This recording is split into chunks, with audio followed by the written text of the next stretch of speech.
There it is, folks. Ben Arbuckle is your newest offensive coordinator at the University of Oklahoma. I am Parker Thune. That is Brian Clinton. You may notice that this backdrop is very familiar. Yes, we are recording this mere minutes after wrapping up our post-game podcast in the wee hours of Sunday morning because this has been anticipated for some time now. We obviously expect, or I should say expected. At this point, it's official. If you're watching this, it's official. Ben Arbuckle is your new offensive coordinator. We have been under the expectation for quite some time that this would be the direction Oklahoma would go, and this is the direction Brent Venables and company have gone, Brian. There were several other candidates throughout the process, prestigious names, well-respected names in the coaching community. Dan Mullen, obviously a huge one. Jake Spavital at Baylor, who's been a huge part of their turnaround, winning the last 6 games of their regular season. Cade Bell at Pitt, Joe Craddock at Tulane, and what have you.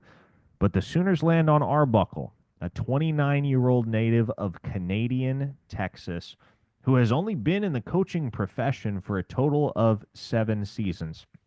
Started as an unpaid quality control assistant at Houston Baptist, parlays that role into a job on the Western Kentucky staff after a year as the offensive coordinator at Seminole High School in Texas. He's at Western Kentucky for 3 seasons. He's at Washington State thereafter as their offensive coordinator for 2 seasons. And now here we are, Brian. He is set to be the new offensive coordinator at the University of Oklahoma at the age of 29. That's how old you are. What are you doing with your life? Being the offensive coordinator at Oklahoma, that's for sure. I'm not too far off from 29 either, and I don't think I'm going to ascend to those types of heights. So props to Ben Arbuckle. His star has risen quickly in the coaching world. And of course, he now gets the opportunity to orchestrate a rebuild for Oklahoma on the offensive side of the ball. You've been watching the tape. What stands out to you about Arbuckle and his offensive scheme and the potential that exists given Oklahoma's personnel with which he's going to marry his schematics? Yeah, so it's really an interesting watch.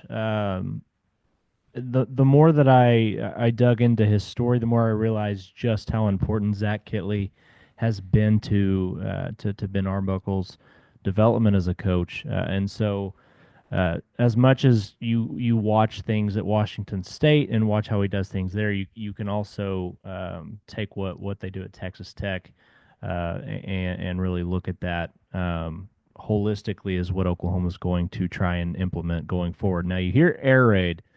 And you think Hal Mummy, Mike Leach, like that's where your mind goes. You're thinking 75-80% passing. That's not at all what Ben Arbuckle is actually bringing to Oklahoma. If you look at the numbers, if you look at Washington State's offense from this past season, they actually 55% of their plays going into the final week of the regular season were actually run plays, designed run plays. And so when you look at that, that is heavily contrasting to what we saw in the early 2000s with Leach and Texas Tech. So that's an interesting thing. The other thing, generally speaking, air raid offenses are 4 wide, 1 running back in the backfield, maybe even quite a bit of 5 wide. We see a lot of tight end usage out of Arbuckle's scheme at Washington State. So there were instances where we had 2 and even 3 tight ends on the field.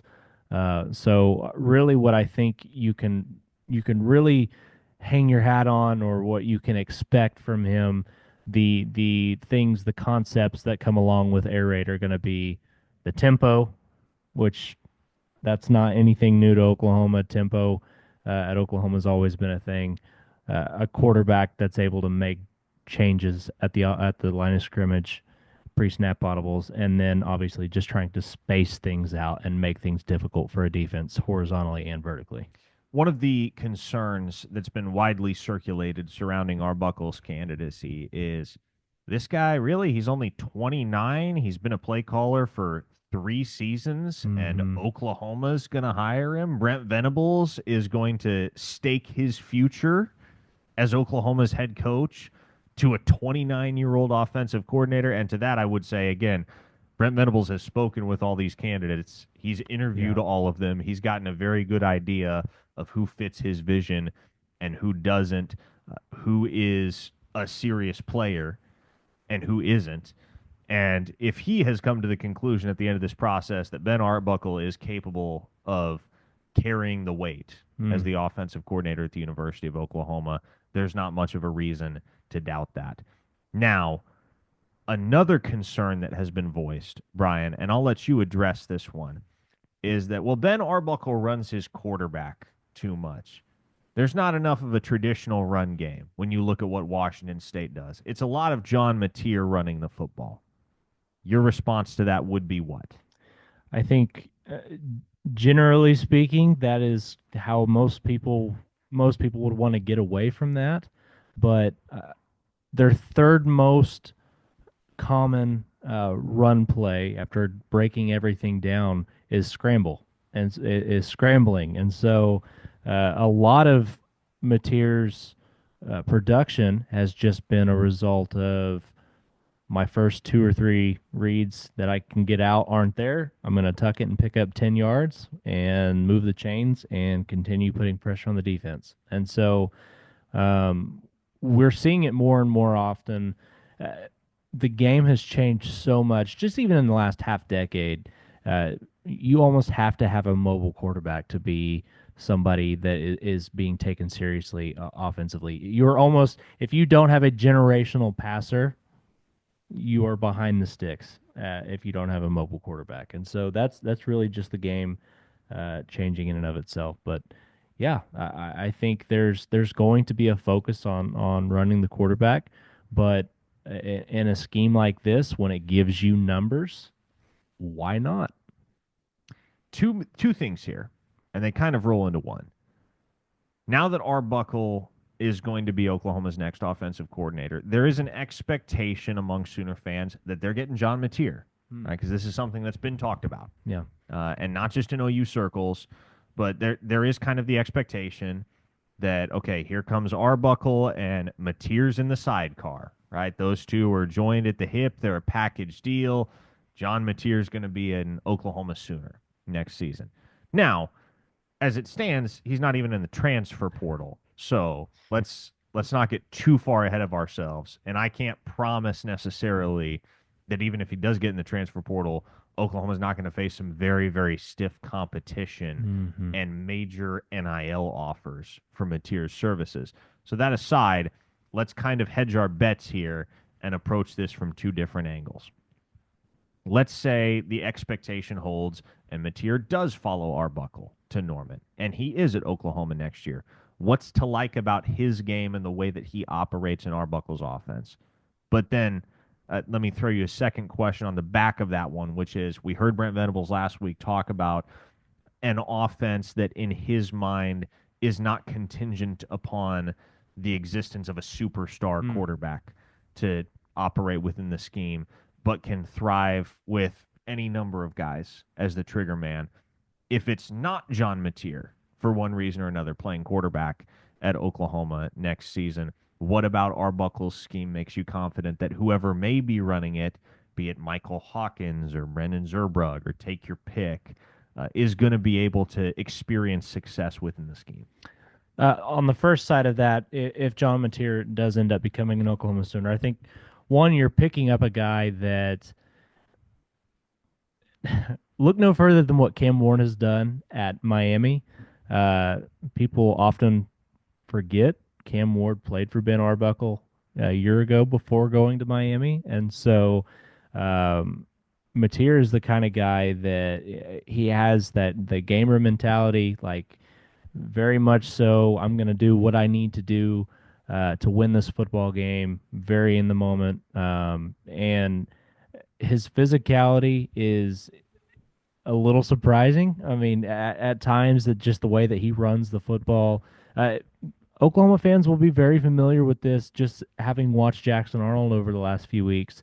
Uh, that's very similar in the way that Mateer runs the football. So, really like him. And then obviously his release, he looks. You can kind of see.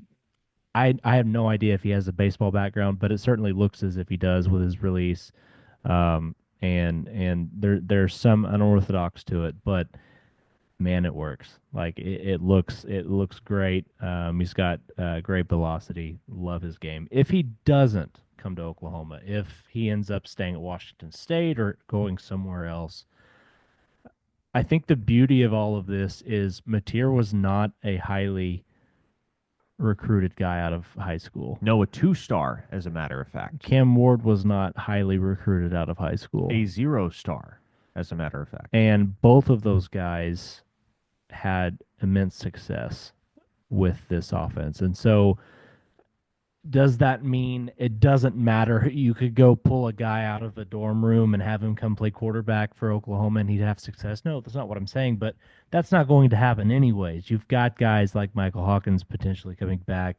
And if for some reason you can't hold on to any of the three guys that we have talked about in this podcast, I would venture to say that there will be players beating down the door to have an opportunity to play for John Mateer in the Crimson and Cream, or play for Ben Arbuckle in the Crimson and Cream. So it's a quarterback friendly system, something that guys are going to be able to pick up and grasp quickly and have a lot of success with very, very quickly. And to that point, you mentioned doomsday scenario. What if it's not any of the three?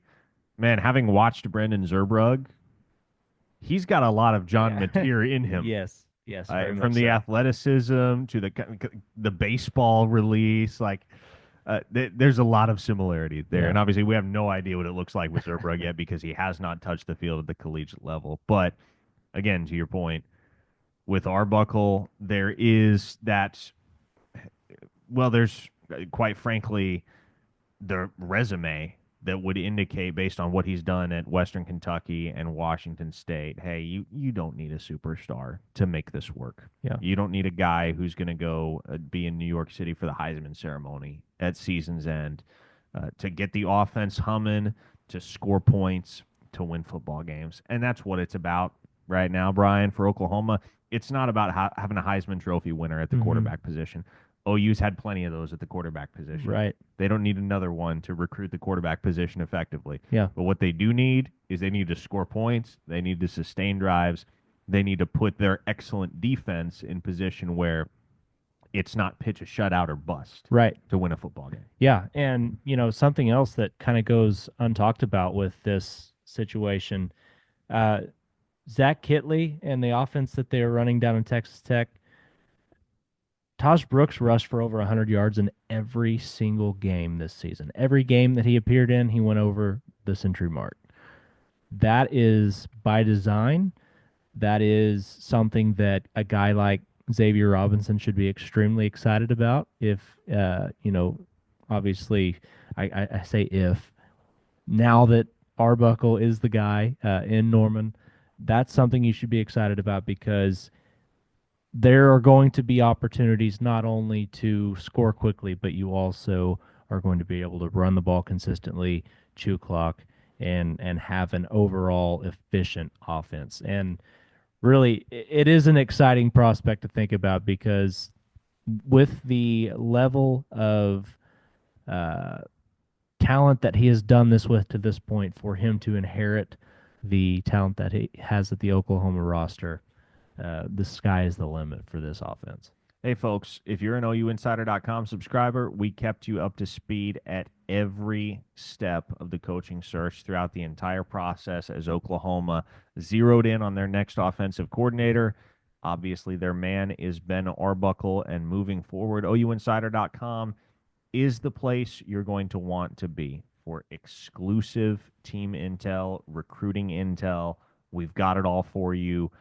If you haven't experienced it firsthand and you don't want to take our word for it, trust me, you probably won't have to go far within your social circle or the OU Twitter circle to find a longtime OU insider member that can give you firsthand testimony as to how strong their experience has been on the site and how well they are taken care of in the realm of information. So we hope to see you over there.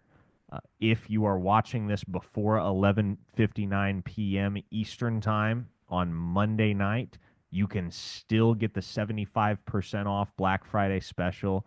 Promo code Rivals24 will get you an entire year of OU Insider for $25. $25, folks. That's barely $2 a month. So if you get the deal, great. If not, shoot me a message. Maybe we can work something out if you're a little too late to the table. But regardless, Ben Arbuckle is the next offensive coordinator at the University of Oklahoma, and the Sooners are going to entrust him with the rebuild that ensues as they prepare for year 2 of SEC competition in 2025. For Brian Clinton, I'm Parker Thune. Take it easy. We'll see you soon.